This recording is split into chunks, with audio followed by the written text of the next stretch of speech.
been a good day today. Nice to see the Aztec team again. It's been a while and good to do a bit of work on the rigs. It's fun to see the progress that's being made in some of the projects that we're working on. We started out talking about the new steering wheel that is coming out with the display, and just talking about what should be in the display and where it should be, and all the different buttons and functions that I would like the wheel to have.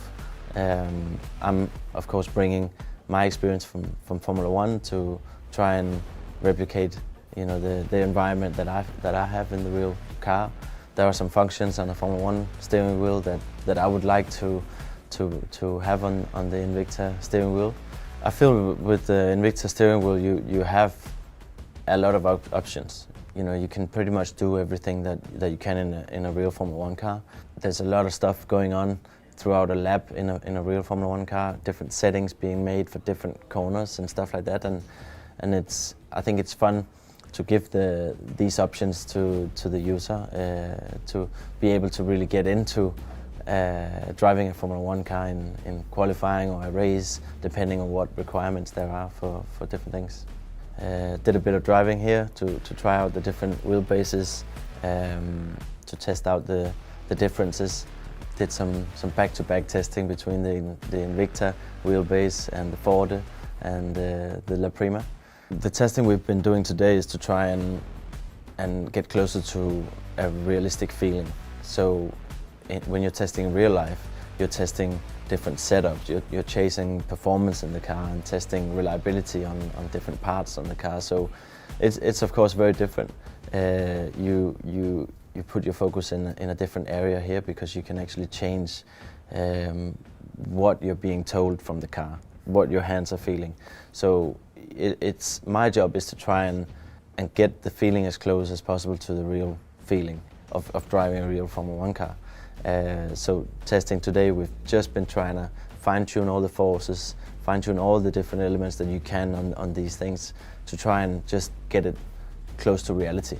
From what we have right now, it's getting pretty close. Of course, you're missing some things that the Formula One simulators have that just can't be replicated in a basement simulator.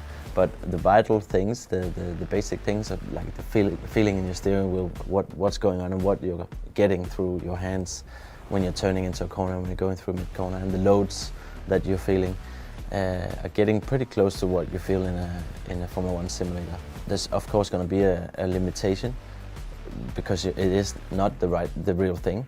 The Formula One team simulators are something pretty unique, and it's at such a high level that it's impressive to see how close it's getting to at least the Formula One simulators.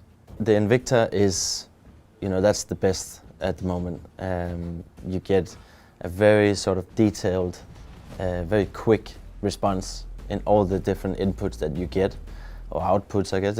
All the things that you feel in the steering wheel are super quick, almost feels like real time. And it's sort of very fine. The response is just quick. It's always difficult to describe the feeling. It just feels very, very quick and very responsive and strong. It doesn't feel like it has any limitations. It's just giving you what it wants to give you.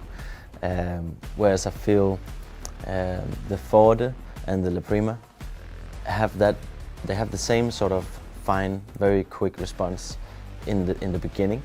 When you're turning in, you still get some of the good and nice feelings. Not as good as the Invicta, but very good still. When you're getting into the high loads and you're really turning in with a lot of lock on the steering wheel, some of that is getting lost, especially on the La Prima. So it's really a step. They're all very, very good. The Invicta is another step, something I haven't felt in any sort of gaming simulator. Compared to everything else I've tried in the gaming section, this is a whole nother level. It's fun to do these things and to really try and work on home simulators to try and bring that next step forward. There are some really good simulators out there, but they're owned by Formula One teams, and it would be really cool to try and bring some of that feel to the normal user who don't have $10 or $20 million to buy a Formula 1 simulator. Fun to see also the progression through these different wheelbases and to really feel the progress that's been made over the years. So very excited by this and looking forward to see what the users, the people are gonna give in terms of feedback.